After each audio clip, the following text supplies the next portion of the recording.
From translation, NIV New International Version. This 59th day of the year. Today we are reading passages Deuteronomy 3-4. Deuteronomy chapter 3, verses 1-29. Then we turned and went up along the road toward Bashan, and Og king of Bashan came out with his whole army to fight us at Edrei.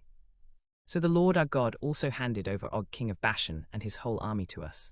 We struck them down until no survivors were left. We took all his cities at that time. There was not one city we did not take from them. 60 cities, the whole region of Argob, the kingdom of Og in Bashan. All these cities were fortified with high walls, with gates and bars, and there were also many unwalled villages in all these cities. We completely destroyed them, as we had done with Sihon king of Heshbon, destroying every city, men, women, and children. But all the livestock and the plunder from the cities we had taken as our share. Hermon is called Syrian by the Sidonians, the Amorites call it Senia. We took all the cities on the plateau, and all Gilead, and all Bashan as far as Salcah and Edrei, cities of Og's kingdom in Bashan. Only Og king of Bashan was left of the remnant of the Rephates. His bed was made of iron, and was more than 9 cubits long and 4 cubits wide. It is still in Rabbah of the Ammonites. The rest of Gilead and also all Bashan, Og's kingdom, I gave to the half-tribe of Manasseh. The whole region of Argob in Bashan used to be known as a land of giants. Jair, a descendant of Manasseh, took the whole region of Argob up to the border of Jesher and Maacah. He called these villages after himself, Bashan-Havoth Jair, which are to this day in the region of Argob. To the tribe of Reuben I gave the territory from Gilead to the Arnon Gorge, including the middle of the gorge, and out of it I gave the cities in the plateau, with all the cities of Gilead. To the Reubenites and the Gadites I gave the territory from Gilead to the Arnon Gorge, including the middle of the gorge as its boundary, and out of it I gave the plateau with its cities. I also gave them the Jordan as a boundary, from the Sea of Galilee to the Dead Sea, with the Jordan and its banks as your possession. You are to cross the Jordan to take possession of the land I am giving you, and you will possess it, and you will live in it. I commanded you at that time. The Lord your God has given you this land to take possession of it, but all your able-bodied men, armed for battle, must cross over ahead of your fellow Israelites. However, your wives, your children, and your livestock, I know you have much livestock, may stay in the towns I have given you, until the Lord gives rest to your fellow Israelites as he has to you, and they too have taken possession of the land the Lord your God is giving them across the Jordan. And then you may each return to the possession I have given you. At that time I commanded Joshua, you have seen with your own eyes all that the Lord your God has done to these 2 kings. The Lord will do the same to all the kingdoms where you are going. Do not be afraid of them, the Lord your God himself will fight for you. At that time I pleaded with the Lord. Sovereign Lord, you have begun to show your servant your greatness and your strong hand. For what God is there in heaven or on earth who can do the deeds and mighty works you do? Let me cross over and see the good land beyond the Jordan, that fine hill country and Lebanon. But because of you the Lord was angry with me and would not listen to me. That is enough, the Lord said. Do not speak to me any more about this matter. So we turned and went into the desert along the route toward the Red Sea, as the Lord had directed me. For a long time we wandered around in that desert. Then we set out from Horeb, and travelled through all that vast and dreadful desert that you saw, way to the hill country of the Amorites, as the Lord our God had commanded us. When we reached Kadesh Barnea, I said to you, you have reached the hill country of the Amorites, which the Lord our God is giving us. Unknown Book chapter 4, verses 1-49. Now, O Israel, listen to the decrees and laws I am about to teach you. Follow them so that you may live and may go in and take possession of the land the Lord, the God of your ancestors, is giving you. Do not add to what I command you and do not subtract from it, but keep the commands of the Lord your God that I give you. You saw with your own eyes what the Lord did at Baal Peor. The Lord your God destroyed everyone who followed Baal of Peor, but all of you who held fast to the Lord your God are still alive today. See, I have taught you decrees and laws as the Lord my God commanded me, so that you may follow them in the land you are entering to take possession of it. Observe them carefully, for this will show your wisdom and understanding to the nations, who will hear about all these decrees and say, surely this great nation is a wise and understanding people. What other nation is so great as to have their gods near them, the way the Lord our God is near us whenever we pray to him? And what other nation is so great as to have such righteous decrees and laws, as this body of laws I am setting before you today?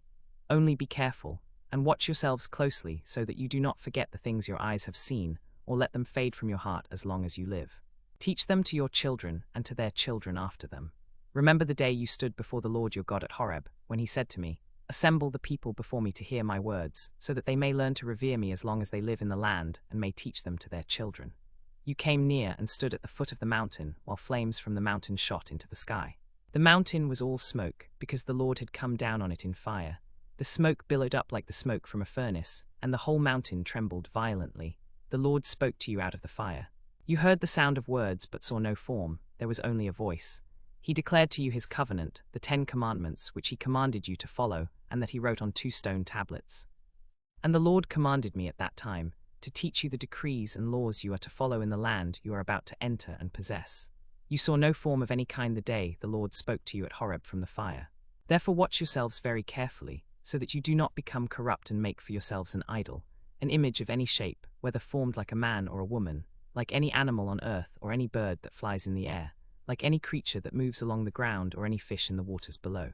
And when you look up to the sky and see the sun, the moon and the stars, all the heavenly bodies, do not be enticed into bowing down to them and worshipping things the Lord your God has apportioned to all the nations under heaven. But as for you, the Lord brought you out of Egypt with his mighty hand, and redeemed you from the land of slavery, from the power of Pharaoh king of Egypt. You have seen these things with your own eyes. But the Lord has taken you and brought you out of the iron-smelting furnace out of Egypt, to be the people of his inheritance, as you are today. The Lord was angry with me because of you, and he solemnly swore that I would not cross the Jordan, but would enter the land the Lord your God is giving you as your possession. I will not enter the land, but you are about to go over and take possession of that good land. Be sure to keep all the decrees and laws I am setting before you today, so that you may live and go in and take possession of the land the Lord, the God of your ancestors, is giving you. The Lord your God is a consuming fire, a jealous God. After you have had children and grandchildren and have lived in the land a long time, if you then become corrupt and make any kind of idol, doing evil in the eyes of the Lord your God and arousing his anger, I call heaven and earth as witnesses against you this day, that you will quickly perish from the land you are crossing the Jordan to possess. You will not live there long, but will certainly be destroyed. The Lord will scatter you among the peoples, and only a few of you will survive among the nations to which the Lord will drive you. There you will worship gods made by human hands, wood and stone, which cannot see or hear or eat or smell. But if from there you seek the Lord your God, you will find him if you seek him with all your heart and with all your soul.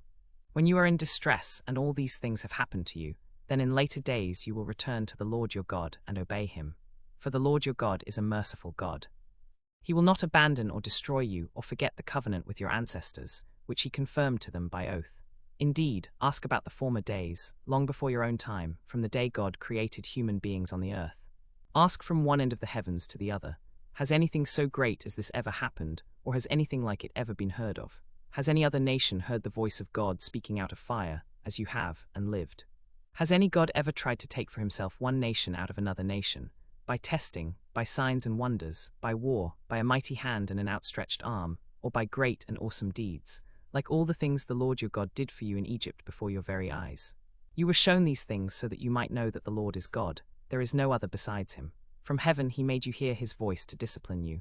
On earth he showed you his great fire, and you heard his words from out of the fire. Because he loved your ancestors and chose their descendants after them, he brought you out of Egypt by his presence and his great strength, to drive out before you nations greater and stronger than you, to drive them out and give you their land, as you now see. Acknowledge and take to heart this day that the Lord is God in heaven, above and on the earth below. There is no other. Keep his decrees and commands, which I am giving you today, so that it may go well with you and your children after you, and that you may live long in the land the Lord your God gives you for all time. Then Moses set aside 3 cities east of the Jordan, to which anyone who had killed a person could flee if they unintentionally killed a neighbor without previous enmity. In this way they could flee into one of these cities and save their life. The cities were these: Bezer in the wilderness plateau for the Reubenites, Ramoth in Gilead for the Gadites, and Golan in Bashan for the Manassites. This is the law Moses set before the Israelites. These are the stipulations, decrees and laws Moses proclaimed to the Israelites when they came out of Egypt on the east side of the Jordan, in the valley opposite Beit Peor, in the land of Sihon king of the Amorites, who reigned in Heshbon and was defeated by Moses along with the Midianites, after he came out of Egypt. They took possession of his land and the land of Og king of Bashan, the 2 Amorite kings east of the Jordan. Their territory extended from Aroer on the rim of the Arnon Gorge to Mount Sirion, that is, Hermon, and included all the Arabah east of the Jordan, as far as the Dead Sea, below the slopes of Pisgah.